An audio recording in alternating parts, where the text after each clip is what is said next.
So what other values do we need to look for in marriage? People who are visionary. I love that. So I remember during our dates, he would invite me for a date. And then after he's invited me, he follows up with a text by asking, what's the agenda for the date tomorrow?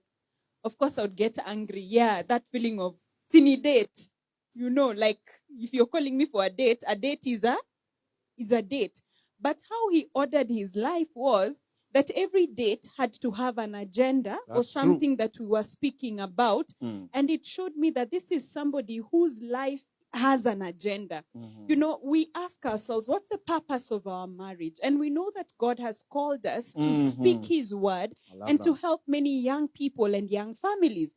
That may not be the same calling for other families. There are families that are called to do business strictly, you know? And so if you've answered your own purpose of life, and you can see purpose in another person's life, and they are living according to their purpose, how do you see that? Sometimes you'll find, let's say you're picking a man. This man is not yet decided on who he is, what he wants to do. So one day they are in mission school. They want to become a pastor. They quit mission school.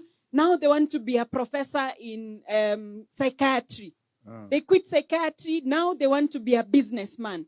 Give that man time to decide who they want to Where be. they want to go. Because if you marry such a person, you'll be so destabilized in that home because he's not yet settled on who he is and who God has called him to be. Now here's a good text to sum up all that.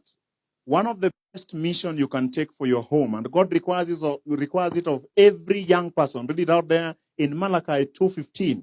That every home is organized so that only one thing happens. Like in the marriage of Boaz and Ruth, that Obed would be born, and Obed becomes the father of Jesse, and Jesse becomes the father of David, and David becomes the great-grandfather of Jesus. That Jesus be born in your heart is the reason for every relationship. The Bible says, can I read it out there? It says, but did he not make them one, having, what's the word there? Remnant of the Spirit. And why one? He seeks a godly offering. Offspring. He seeks a godly offspring. If there should be one reason to get married, one vision to get married today, that a godly offspring will come from you, that your home will be a remnant when all other homes are failing. Do we have other values that a young person need to think about apart from diligence and apart from vision?